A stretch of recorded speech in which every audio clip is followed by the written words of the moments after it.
Hello दोस्तों, कैसे हो? आई होप अच्छे होंगे। पूरे देश में लॉकडाउन चल रहा है, सब अपने अपने कामों में लगे हुए हैं, लेकिन बोले सर करें क्या?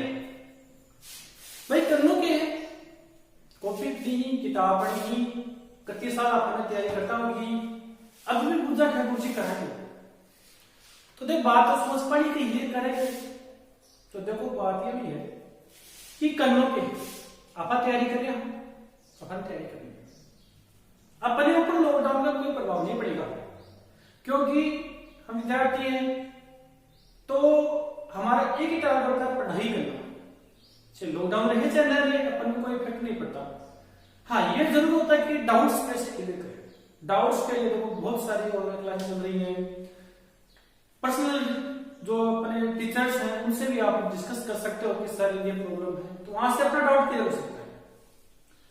लेकिन बोले जी करा के तो करवाने के तो यार बाकी रहो करवाने, सौ की बड़ी किताब पढ़ी, 100 की और पढ़ी पढ़े वो करेंगे तो को दिन काम कर ले भाई, सारा दिन बढ़िया मौज हो रही है, सारा दिन घर हो आराम से तैयारी करो, दिक्कत ही कोई। तो जना बोला जी क्या पढ़ना के जना बोला भाई 10वीं 12वीं का तो 10वीं 12वीं किताब एग्जाम बच रही है, दो पढ़ो आराम से, क्या दिक्कत है।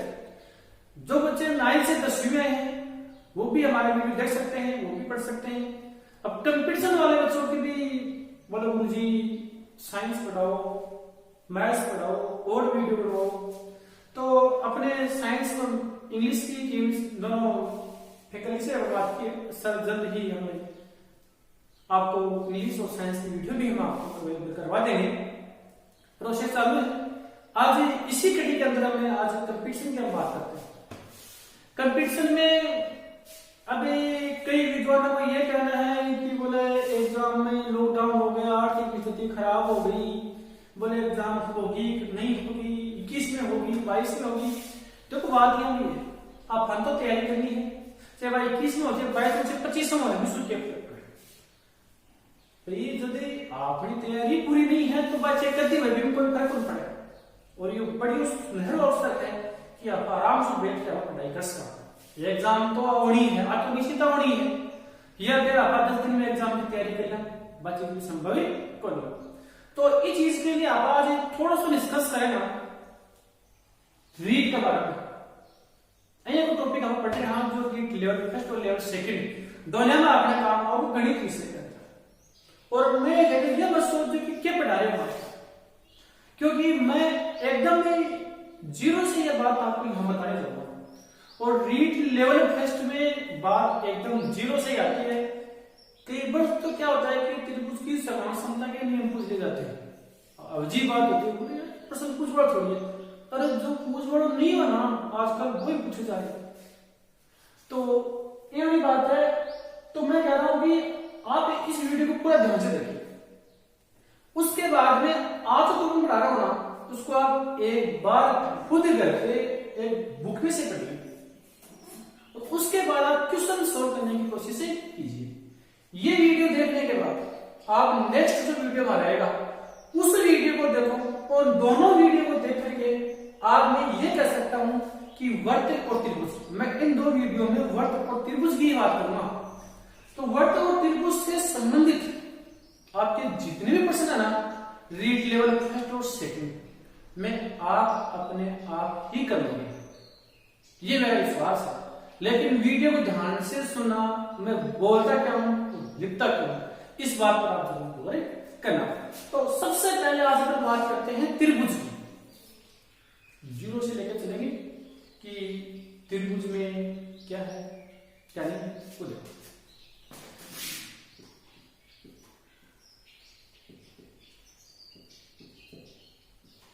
देखो त्रिभुज कई बार तो परीक्षा से पूछ ली जाए, बृहत त्रिभुज है, 3 भुजाओं से घिरी हुई आकृति, 3 भुजाओं से बनी हुई एक आकृति, 3 भुजाओं से घिरी हुई बंद आकृति, यानी बहुत सारे से इनकी यहां से बन जाती है। तो देखो सीधी सी साफ से शब्दों में बात है, त्रि यानी भुज यानी भुजन, त्रिभुज में 3 भुजाएं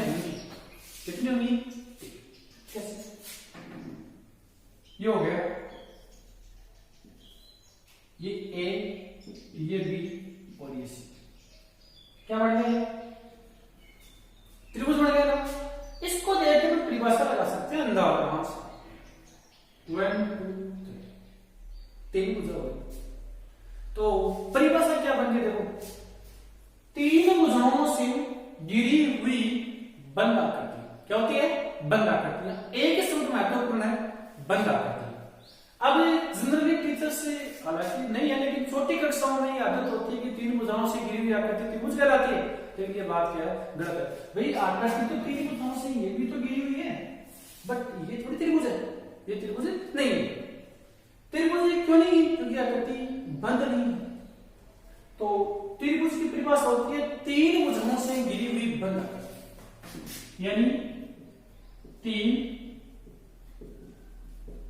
भुजाओं से घिरी हुई बंद आकृति, बंद आकृति त्रिभुज कहलाती।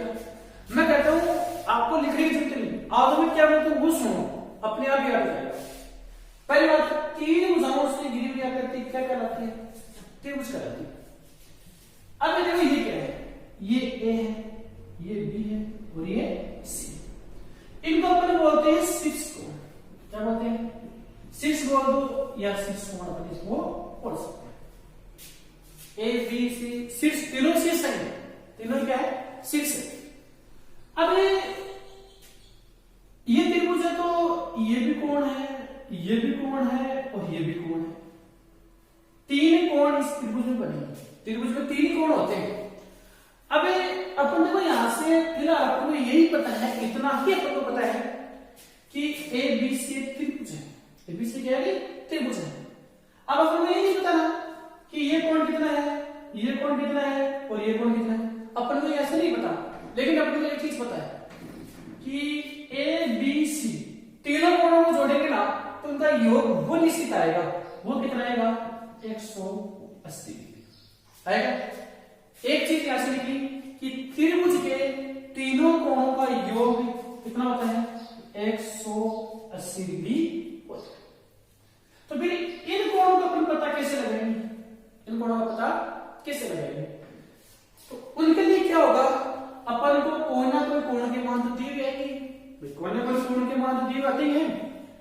जैसे कि मेरे को ये बोल दे कि ये कोण जो 60 डिग्री है और ये कोण इधर वाला ये दे दे कि 70 डिग्री है, तो ये कोण बताओ। अब मैं यहां से निकाल सकता हूं, क्योंकि जब मैं तीनों कोणों को जोड़ूंगा ना तो उनका योग हमारे पास कितना आएगा? 180 आएगा। तो देखो ये 60 है और ये 70 है और ये 60 है, यानी 60 प्लस 70 ये मेरे पास कुछ भी नहीं है, इसको अक्ष मान लूंगा। क्या मान लूंगा? अक्ष। तो प्लस अक्ष बराबर 180। इन दोनों को जोड़ो, 130 हो गया और ये प्लस उधर निकल जाएगा माइनस का। तो अक्ष बराबर 180 माइनस 130। तो अक्ष का मान यहां से आ गया 50 डिग्री। ये कौन कितना है? 50 निकल गया। वैसे भी निकाल सकते हैं 60 और 70 130, 180 में से कितना है? कितना? 50। पेज लाने की जिंदगी। लेकिन अपन को कंसेप्ट क्लियर होना चाहिए। कैसे? अपन आगे बात करते हैं। जैसे कि ये त्रिभुज है, मैंने इस भुजा को आगे बढ़ा दिया। ये बिंदु मान ली डी है, कौन सी है? मैंने इस भुजा को आगे बढ़ा दिया। अब आगे बढ़ाने के बाद मेरे पास देखो ये कोण बन गया, बढ़िया। मैं इस कोण को क्या नाम दूंगा? मैं इसको क्या बोलूंगा? मैं इस कोण को बोलूंगा बहिष्ठ कोण। क्या बोलेंगे? बहिष्ठ। बाहर की तरफ बढ़ रहा है, क्या हो गया? बहिष्ठ हो गया। इसी प्रकार मैं इस भुजा को ऐसे आगे बढ़ाऊंगा तो ये भी बढ़ेगा क्या? बहिष्ठ। इसको मैं इधर बढ़ाऊंगा तो ये भी बढ़ेगा क्या? बहिष्ठ। इस कोण का मान मैं कैसे निकालूं? इस कोण का मान भी मेरे पास नहीं है, इसका मान भी मेरे पास नहीं है, तो मैं कैसे निकालूं? देखो क्या होता है, ये होती है सरल रेखा, होती है ना। इस सरल रेखा पर ये जो कोण बनता है इसका मान होता है 180 डिग्री। क्या होता है? 180 डिग्री। ये रेखा है सरल रेखा, सरल रेखा। ठीक है, सरल रेखा पर जो कोण बनेगा उसे बोलेंगे सरल कोण। इसको ऋजु रेखा भी बोलते हैं, तो ऋजु कोण भी हो गया। अब देखो ये कैसे सरल रेखा हो गई, हो गया। तो ये कोण और ये कोण दोनों का योग हमारे पास 180 डिग्री है। ये तो है, लेकिन न तो योग न योग, काटा कर सी, कोई दिक्कत तो नहीं। देखो बहिष्कोण की एक शर्त होती है, बहिष्कोण की एक शर्त होती है, वो क्या होती है?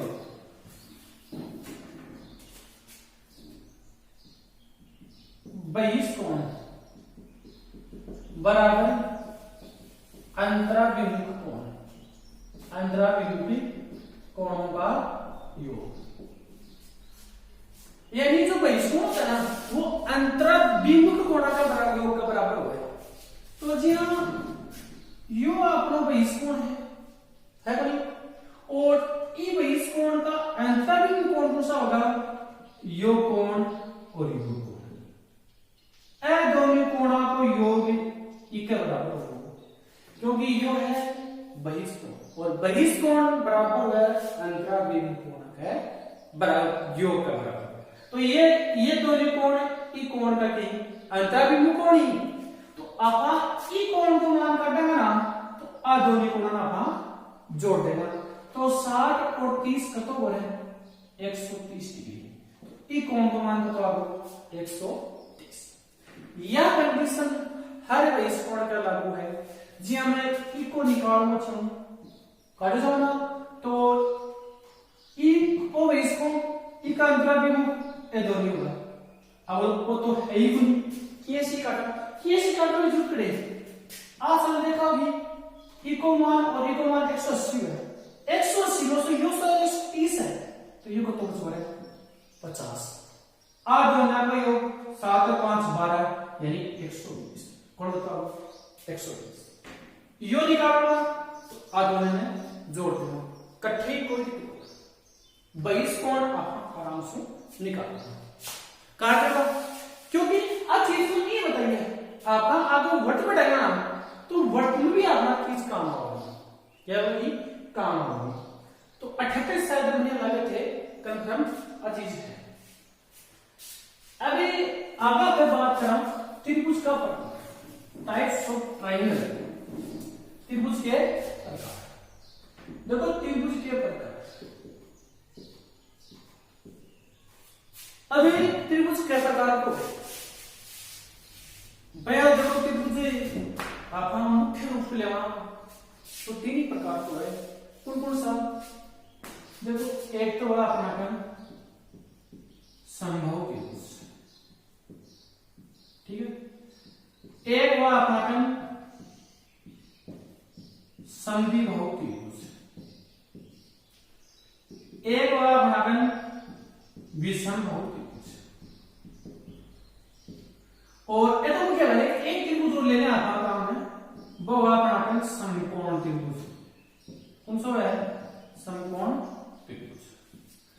देखो 2800 आपने अपन जब 2800 पढ़ा है, क्योंकि क्षेत्रफल से डिफरेंस आपने कोने बहुत ही कम चांस है, जब 28% आने की संभावना ना मैं धन बाही चीज पढ़ाऊंगा, बात है आराम से देखो।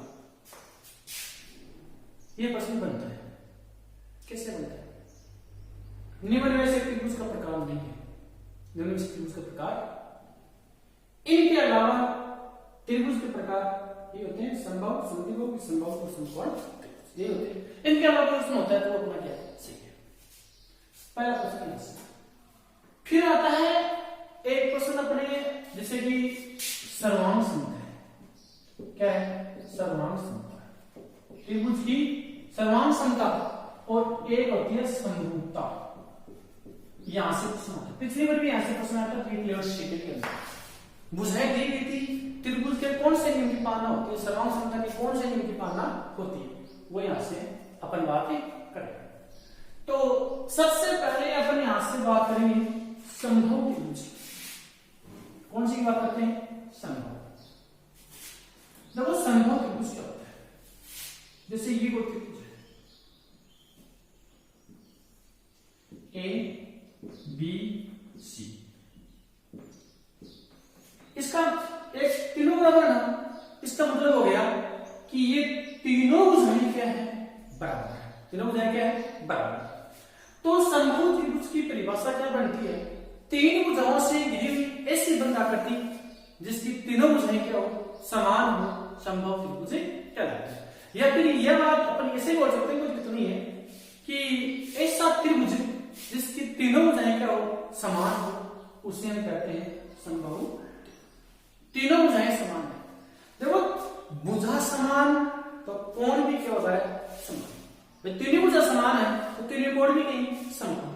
तो समबाहु त्रिभुज का प्रत्येक कोण होता है वो हमारे पास 60 डिग्री होता है। कितना होता है, 60 डिग्री। पहली बात तो समबाहु त्रिभुज की बात होती है, प्रत्येक कोण 60 डिग्री, प्रत्येक कोण 60 डिग्री। दूसरी, तीनों भुजा समान,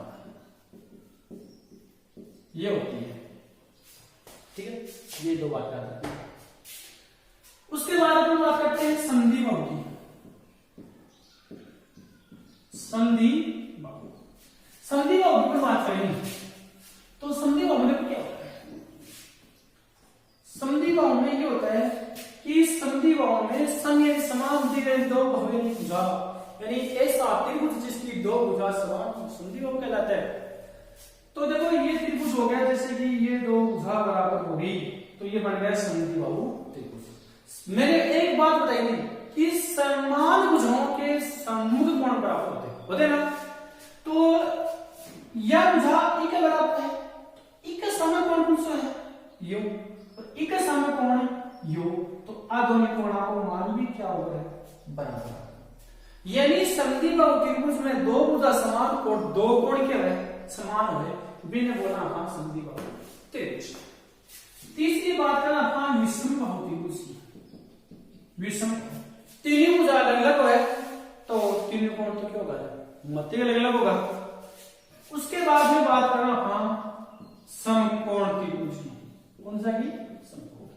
बोले यो क्यों है, नहीं बोले क्यों बोलने वाले ओ समकोण त्रिभुज। बट ये निशान होता है ना, ये होता है 90 डिग्री का, इसका होता है परिभाषा होती है ऐसा त्रिभुज जिसमें एक कोण क्या हो, 90 डिग्री, क्या कहलाता है, समकोण त्रिभुज कहलाता है। एक कोण 90 डिग्री हो, समकोण त्रिभुज कहलाता है। कोई भी त्रिभुज है, चाहे कितने ही त्रिभुज आप बनाओ, कैसे ही त्रिभुज आप बनाओ, एक त्रिभुज में 90 डिग्री का कोण एक ही संभव है। आप किसी भी प्रकार का त्रिभुज बनाओ, एक त्रिभुज में अधिकतम एक ही समकोण हम बना सकते हैं, एक से ज्यादा समकोण हम नहीं बना सकते। तो प्रश्न से पूछ रहे, क्या किसी त्रिभुज में दो समकोण संभव है? नहीं, त्रिभुज में दो समकोण संभव नहीं है। क्यों नहीं है? क्योंकि यदि दो समकोण हो जाएंगे तो उन दोनों कोणों का योग कितना हो जाएगा, 180 डिग्री हो जाएगा। तो तीसरा कोण कहां से आएगा? तो तीसरा कोण इसमें शामिल नहीं है, और त्रिभुज के तीनों कोणों का योग जोड़ने पर कितना होता है, 180 होता है। अरे ये तो यहां से मुख्य हो गया। अब अपने ये बात करेंगे त्रिभुज की सर्वांग समता के बारे में। मैं कुछ बातें बताएंगे। देखो, समान भुजाओं के समकोण बराबर होते हैं ना। जितनी भुजाएं समान उतने ही कोण समान। समान भुजाओं के सम्मुख कोण क्या होते हैं, समान होते हैं। समबाहु त्रिभुज का प्रत्येक कोण 60 डिग्री होता है, और बाकी इनमें संधियों में विषमबाहु में कोई कोण दायित्व नहीं होता है। तो ये तो आज अपने जनरली है। अपने अगले वीडियो में देखो बात करेंगे, मैं बताता हूं। हम अगले वीडियो में बात करेंगे एक तो त्रिभुज के सर्वांग समता के नियमों की, यानी त्रिभुज के सर्वांग समता के नियमों की, और एक करेंगे समरूपता के नियमों की। इन दोनों में डिफरेंस है। सर्वांग समता और समरूपता में क्या डिफरेंस है, क्या नहीं, यहां से प्रश्न आते हैं, आएगा प्रश्न है यहां से। इन नियमों की हम चर्चा करेंगे। बाकी क्षेत्र वो आप टेंशन मत लीजिए कि कहां से प्रश्न आएगा कहां से नहीं आएगा। मैं ये जब ये कह रहा हूं आपको यकीन करो मेरी बात पर कि मेरे आप 2 वीडियो देखो और 2 वीडियो देखने के बाद आप पिछले पेपरों में त्रिभुज और वृत्त के जितने भी प्रश्न हैं रीड लेवल फर्स्ट और रीड लेवल सेकंड उन प्रश्नों को आप निकालने की कोशिश कीजिए। मैं ये कह रहा हूं कि आपको मैथ आए या नहीं, लेकिन आप वहां से प्रश्न निकाले लोगे, ये मेरी गारंटी है। तो देखो आज मैं ये पहले बता रहा हूं कि आप उनको थोड़ा सा पहले देख के मैं बताऊं तो आपके तुरंत ही याद रहेगा। आपको पढ़ना है सर्वांग समता के नियम और समरूपता के नियम। देखो सर्वांग समता के नियम क्या होते हैं बता देता हूं मैं आपको। एक होता है एस एस एस यानी बुझा बुझा बुझा, एक होता है एस ए एस बुझा कौन बुझा नहीं। 2 नियम बता देना आपको। अब आप बाकी के नियम आप जब बुक पढ़ोगे ना वहां से आप खोजने की कोशिश कर, क्योंकि मैं बता दूंगा ना फिर आप तो अपना दिमाग नहीं लगाओगे, वो भी तो है ना। आगे तो नियम हो रहा है लेकिन एक हिंट दे दी आपको कि इस तरीके से जहां मिलेंगे ना आपको वो त्रिभुज की सर्वांग समता के नियम है और उसी प्रकार क्या होंगे समरूपता होंगी। बहुत सारी बातें अपन इस वीडियो में करेंगे। तो मैं कहता हूं मेरी शुभकामनाएं आपके साथ है। यह टेंशन पाने की जरूरत पूरी एग्जाम कराना गवर्नमेंट को काम है, आपका काम थोड़ी, आपका काम एग्जाम देना है और एग्जाम देगा क्या पढ़ना ज्यादा देगा ना। तो बढ़िया मौका है, बढ़िया फायदा है कि आराम से दो, कोई दिक्कत नहीं। मैं कह रहा हूं मेरा साथ खाना पूरा है, ये विश्वास मत करो मेरे ऊपर। मेरा 2 वीडियो देखो और देखने के बाद है विश्वास करो, बाद में प्रश्न काटो तो निकाल लो तो ये थारा ये हो जाए कि वास्तव में मैं पढ़ सकूं तो थे मेरा चैनल पर रोज लगा सकते हैं, क्योंकि 0 से पढ़ाएंगे सब कुछ समझ में आएगा। रीड लेवल फर्स्ट में तो मैथ में ये मानो आप कुछ नहीं आता तो बहुत कुछ है, लेकिन मेथड मैथ आती है जो मैं बता रहा हूं त्रिभुज और वृत्त। 10th की बुक में से प्रश्न आते हैं, 10th की बुक में से प्रश्न आते हैं, वहां से प्रश्न आपके आते हैं, लेकिन वो प्रश्न का तो प्रकृति होती है वो एकदम सरल होती है, बस थोड़ी सी हिट छुट्टी होती है और उस हिट को निकालना कैसे वो मैं आपको यहां से कहूंगा और फिर आप कोशिश करना कि यार वास्तव में अपने कुछ सीखा लेवल सीखी। मैथ के अंदर आपको घबराने की जरूरत नहीं है, शिक्षण विधि है, आप उसको अच्छी तरह से पढ़ लो। बाकी जो क्वेश्चंस हैं वो मेरे ऊपर छोड़ दो, मैं आपको क्वेश्चन ऐसे आसानी से करवा दूं। आपको क्वेश्चन सही करने हैं, ज्यामिति आपको सही करनी है तो कक्षा 10 की वर्तमान प्रश्नावली है, उस प्रश्नावली के बाद से आपका एक भी प्रश्न नहीं जाएगा, चाहे वो रीड लेवल फर्स्ट हो चाहे रीड लेवल सेकंड। मैं ये कह रहा हूं कोण ज्ञात करने वाले प्रश्न आते हैं हमेशा, और वो कोण वाले प्रश्न आप कक्षा 10 वर्तमान में है, कक्षा 10 की जो प्रश्नावली है उसके अंदर वर्त के नाम से प्रश्नावली है, प्रश्नावली नंबर 12 है। उस प्रश्नावली में से आप प्रश्न है कोण ज्ञात करने वाले वो निकाल लो, उसके बाद आपका एक भी प्रश्न नहीं जाएगा। रीड लेवल सेकंड वाले की बात करूं तो ज्यामिति के तो वही ऐसे समान से ही लाभ हानि साझा वो जो प्रश्न है, मैं ये कह रहा हूं कक्षा 8 और कक्षा 7 मात्र 2 ही कक्षाओं की आप यहां से बुक पढ़ लो, आपका मैथ का प्रश्न यहां से बाहर नहीं जाएगा। आपकी संख्या ही चेंज नहीं होगी, ये मैं कह सकता हूं, आपकी संख्या ही चेंज नहीं होगी, ये देखना। लेकिन पढ़ना तो नहीं आपको पड़ेगा। अब यह तो यूनिवर्सिटी यार वाठी किताब ना कहीं पढ़ो भाई, पढ़न तो पढ़ो, आप मास्टर बन रहे। हाँ मास्टर ने जदे आप मास्टर बनने की तैयारी कर रहे, हाँ मास्टर ही है, मान लो तरह से तैयारी कर मास्टर ही हाँ कहा ना हाँ तो पहले पढ़नी पड़े सब्जेक्ट के तो नॉलेज के ऐसा भी इसका है, बाकी कोई चीज नहीं आवे तो कोई पूछना मतलब नहीं होना चाहिए, करना टॉपिक पूछना चाहिए, बाकी आपकी तैयारी करें, हम कोई दिक्कत नहीं। हम जल्दी में अगला वीडियो मैं लेके आएंगे, मैं आपको इन्फॉर्म कर दूंगा, पहले मेरे फेसबुक आईडी से मैं आपको इन्फॉर्मेशन दे दूंगा, वहां से हम सेकंड वीडियो में अब जो वाला वीडियो आएगा उसको विस्तार से पूरी बातें करेंगे। तब आप कॉपी और पेन दोनों साथ में लेकर बैठिएगा और मैं एक बात आपको वहां से नोट कराऊंगा, उन बातों को नोट कर लेना और उन बातों को आप याद कर लेना। आज मैं ये कहता हूं आपका जिंदगी में कभी भी जयंती से प्रश्न होते नहीं होगा। जो टॉपिक मैं यहाँ से पढ़ा देता हूँ उस टॉपिक को पहले बताऊंगा कि मैं ये पढ़ाऊंगा हर टॉपिक, उसमें क्या होता है कि आप अपनी तैयारी पहले भी कर सकते हो, फिर मेरे बताने से कुछ नया तरीका मैं आपको बताता हूँ तो वो भी आपको वहां से याद हो जाता है।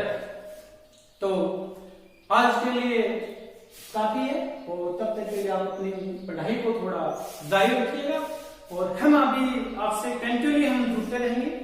रीड की भी अपन अभी वीडियो लगातार आते रहेंगे समय समय पर, क्योंकि काफी सारे वीडियोस अपन को बनाने पड़ते हैं। कक्षा 9th के भी बच्चों की मांग आ रही है, 10th के भी आ रही है, 12th के भी मांग आ रही है। बड़े गुरुजी करवाने के भाई अभी ऊपर चढ़े मानते भी करवाने के काम तो करना पड़ेगा भाई, अपने भी थाने भी काम करना पड़ेगा। काफी टाइम लगे, एडिटिंग में भी टाइम लगे, सारा रिकॉर्डिंग में भी टाइम लगे।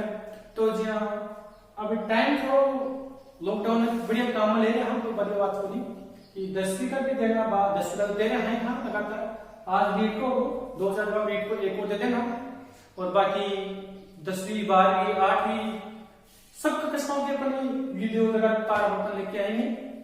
तो अपन उसी का निष्कर्ष हुआ था, उनका सोल्यूशन आज हो गया है। जल्द ही आपको साइंस के और इंग्लिश के वीडियो भी मैं आपको अपलोड कर दूंगा और आपको सोल्यूशन दे देंगे। मैं कहता हूँ कि आपको बहुत ही बढ़िया ये मौका है, बहुत ही बढ़िया प्लेटफॉर्म है, ऑनलाइन प्लेटफॉर्म है, घर बैठे आराम से उनका मजा लीजिए। जैसे ही हमारी कोचिंग जैसे स्टार्ट होगी, पहले तो अभी स्टार्ट होगी तो हम वहां से भी अपने सारे बैच चालू करवाएंगे। तो तब तक के लिए अगले वीडियो का आप इंतजार कीजिएगा। अपनी पढ़ाई है वो आप मन लगा के कीजिएगा, घबराने की कोई दिक्कत नहीं है। जैसा भी आप पढ़ो वैसा घर पे लेके आओ पढ़ो, लेकिन पढ़ो इधर उधर घूमोगे कोई फायदा नहीं है। बाहर निकलोगे पुलिस के डंडे लग जाएंगे, क्या फायदा, इससे अच्छा घर बैठ के पढ़ो। यार बाहर निकलोगे पुलिस डंडे मारेगी, बेइज्जती देगी, क्या फायदा की बात, कोई फायदा वाली बात नहीं है। तो घर पे बैठो, मेरी शुभकामनाएं आपके साथ है। अंत में ये की कहूंगा कि चैनल को आप ज्यादा से ज्यादा शेयर कीजिए और सब्सक्राइब कीजिए, जिससे कि आने वाला वीडियो तुरंत ही आप तक पहुंच जाए। तब तक के लिए धन्यवाद।